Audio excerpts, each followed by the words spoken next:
And one of the first things you can do is start using keyboard shortcuts. In Microsoft, there are over 300 keyboard shortcuts. 300 keyboard shortcuts. There aren't even that many keys on the keyboard. So using keys in combination is kind of the secret here. When Microsoft's first version of Windows came out, public version came out, the black and white one before we got into Windows 3. Regardless, when that first got here, computers didn't come with a mouse, not as a standard feature. So until I got a computer at work that had a mouse with it, I pretty much had to figure out Windows using the keyboard. Because in the old DOS days, everything revolved around the keyboard. There were very few programs that used a mouse, and they were kind of clunky. So I learned how to use Windows purely using the keyboard. And because of that, I have learned keyboard shortcuts. And I can attest to the fact that they have been around since day one. And trust me, you're going to get it in a lot smoother, easier way than I did by clicking every key on the keyboard till something happened, then trying to remember which key that was I hit. So for about 18 months, I used Windows without a mouse, just keyboard only, figuring things out as I went along. And then we got a machine with a mouse, and I was like, oh, okay, this makes a lot more sense. Now I can just grab that window and drag it instead of hitting the arrow keys and moving it diagonally across my screen. So, to begin with, some links to keyboard shortcuts I'll show you guys or share with you all on the online version of this presentation, and some of the basics that any Vista or Windows 7 user, now remember we're talking Windows, the operating system, not an application like Word or Excel. These are things that are throughout the program, throughout the operating system.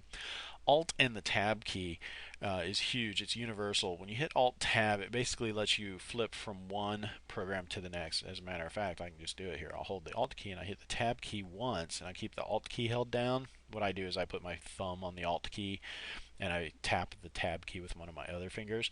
But I can see that I have my web browser. I've got a Word doc that I'm going to take you guys to, and there's my desktop. And this is a Windows Vista machine here on 2007. It's pretty much the same thing. It might just go down to the taskbar down at the bottom, but regardless, it still shows it. And here we are back to our presentation. So if I keep hitting the Tab key, I just keep zipping through. And then notice that it's got the title up at the top there saying exactly what I'm looking at. So I'm going to go back to this presentation, and as I hit my right arrow, it brings up the next one, which is Alt F4. Alt F4, again, remember we're talking operating system wide. So Alt F4 means close things. If you have an application open, like a Word document, and you hit Alt F4, it will go away. It will close. It'll ask you if you want to save changes, if you made any changes, but it will go away. If you keep hitting Alt F4, eventually you're going to run out of Windows to close, and the only thing left to close is Windows. And when you hit Alt F4, it's going to say, do you want to shut down the computer? Because you've run out of everything else to turn off. So it's not like you're going to accidentally shut off your machine, but just be aware that it in general means close things. And then of course we have the Windows key, and I can't say enough about the Windows key. When Microsoft came out with the Microsoft Natural Keyboard and some of the other keyboards that had Windows logos, and then Microsoft partners who produced computers started producing keyboards with the Windows key, you can find it next to the Alt key on the left-hand side, and you can find it between the the Control key and I think between the Control key and the next the menu key over to the right. Regardless, there's a couple of these, and the Windows Escape key is actually kind of handy because it brings up the Start menu. And the first time people open up Vista or Windows 7, there's no Start button. So people are used to the Start button, and there's just like the Windows logo. And so that kind of freaks people out. But if you hit the Windows key, it will pop up your Start menu if you hit the Windows key all by itself. All right. If you hit the Windows Escape key, let me do that.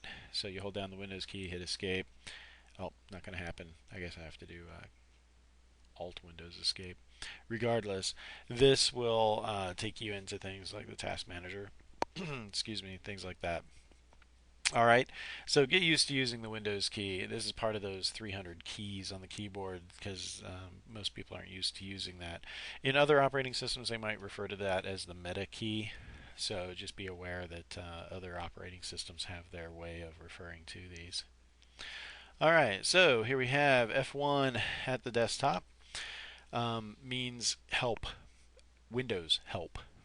So if you're at the desktop screen and you hit F1, you will get help for all of Windows. I'm going to click on my desktop and I'm going to hit F1, and when I do that I should be seeing eventually here some help. Notice it says Windows help and support, not Microsoft Outlook or Word or whatever. It says Windows help and support. The basics of using the program, online help, what's new in this, Vista. So regardless, it immediately takes you to the ability to get some assistance. Since this happens to be a Dell type computer, we have Dell's support as well in here. All right, but F1 always means just that. It means help. All right, and by the way, I'm going to hit Alt F4 here and get rid of that sucker. There we go. Alt Tab to get back into my document. You're going to see that as you do this, it's really quick to bip bop around your screen using nothing but the keyboard. All right, we'll continue on here with a few other items, and then I will show you guys some links to find out better ways of transitioning into this all new look and feel for Windows. As we continue on, we're going to be talking about keyboard shortcuts within applications themselves. We were talking about Windows-wide keyboard shortcuts.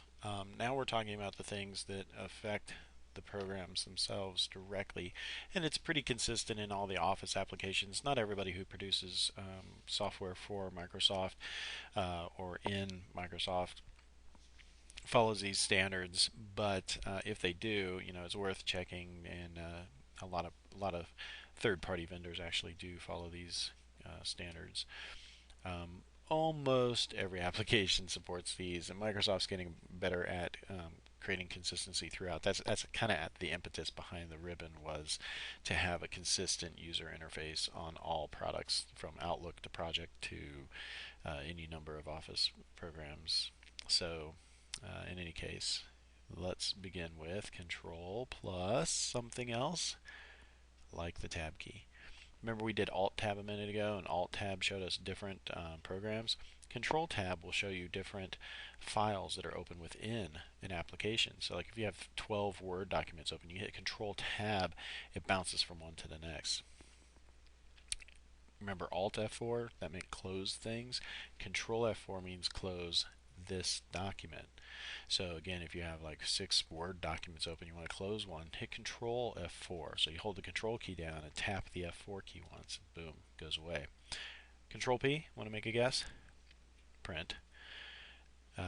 Again, like I said, when I opened up 2007 for the first time and saw the ribbon, I was like, wow, I can't even like print a document, because it wasn't real obvious how you did things like print preview. But if you hit Control P, which has been around again since day one, that means print a document. Let me give you a quick rundown of the ones I can do off the top of my head here. Control P for print, B for bold, I for italics, U for underline. Trying to remember if it's 1, 2, and 3, or F1, F2, F3. I think it's Control 1, 2, and 5 for single spacing, double spacing, and 1.5 spacing. Control, we'll do it here in just a second, ZX, C, and V. ZX, C, and V are in this order: undo, cut, copy, and paste.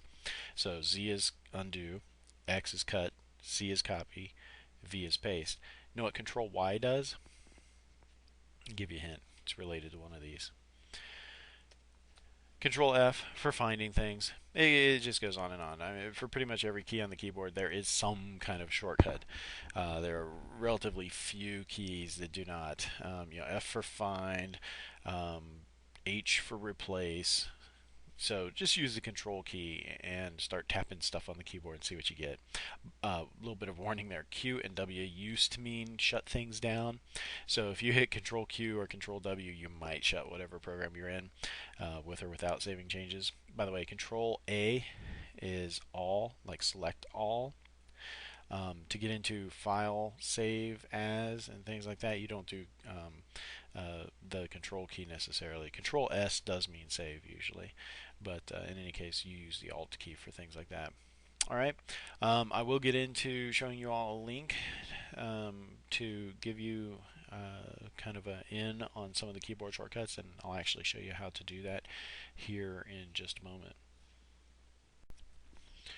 Alright, so let's get started here. I'm going to flip over to my desktop, and if you remember when you hit F1 at the desktop, it brings up Help, but it's Windows Help. To maximize this, you can hit the button over here. I'm not sure if you guys are aware of this, but if you hit this blue bar, this is just another little shortcut that has kind of been consistent since Windows first began. If you double click that, it's an easier target, and it expands it to maximize it. And then, of course, I can click anywhere along here, double click, and that will make it shrink back down. Okay, so you'll notice when you look in the categories here, there is no category that says how to absolutely master the use of our operating system and how to consistently transition from one version to the next. So you have to explore or take a lunch lesson so that you can do something as simple as keyboard shortcuts, not curts. All right, so as I go into the keyboard shortcuts, pardon me, there are quite a few options here, and I kind of like just the plain keyboard shortcuts. All right, but you'll notice that it's got them for Internet Explorer, Windows Media Player, sticky notes. You got it. Screen capture, by the way, print screen. We go into that in the use your keyboard whole keyboard lunch lesson. Regardless, these are all applications that come with Windows, not things like Office products. Okay, to do those, you have to go into the Office product and do the keyboard shortcut search from there. But I'm going to open up the general keyboard shortcuts. They have ones here that are specifically for using if you have like a hurt arm or you have trouble seeing, that kind of thing. If you've had a stroke recently and you are incapable of using one side, you can kind of do things here to make life a little bit easier, like the shift key. If you just tap it 5 times real fast, it will turn sticky keys on, which means when you hit control and another letter, you just tap the control key and it will act like it's being held down until you hit the other key. So anyway, those are the access ones. But here's the list that I think you'll enjoy the most. The general keyboard shortcuts. Right here, F1. Like I said, displays help. The control ZXCNV. I don't know why they put them in this order, but I like ZXCNV. Here's the answer to the question I asked a bit ago. Control Y is redo. Z, undo. Y, redo. Here's an interesting one most folks aren't aware of. When you hit the delete key, in Windows, like you're in a directory listing, you hit the delete key, it puts that item into the recycle bin. Okay, see right here? Shift and delete deletes the selected item and does not move it to the recycle bin. It skips go, does not collect $200, it goes right to oblivion. If you need to restore a document after doing this, take a lunch lesson on how to restore your hard drive. Goes into the other F keys, the control key, shift key. Like I said, use control, shift, and alt pretty much throughout. The Windows key, tab is how you can also flip through your taskbar. Since we're in Vista, you get that trippy 3D thing, and I honestly haven't used it that much, but here we go. Woohoo, look at that. Boing, boing, boing. Pretty cool, huh? Right back to my help. In any case, the Windows key is not to be forgotten. Not every keyboard has it. If you go back a few years and if you go to different models of computer that do not necessarily partner with Microsoft, you'll see that there might not be a Windows key, but there'll be another key where the Windows key normally is, and they call it the meta key. All right. So anyway, just this is a pretty comprehensive list. You get a little bit more here for dialog box navigation, keyboard, the Microsoft keyboard shortcuts with the Windows key. Explorer, when you're inside the Explorer window. See how many we got here? It just goes on and on and on. Look at that. Like I said, throughout Windows, you will find literally hundreds of these puppies. All right, so let's flip back to our thing here and talk about using your mouse more fully.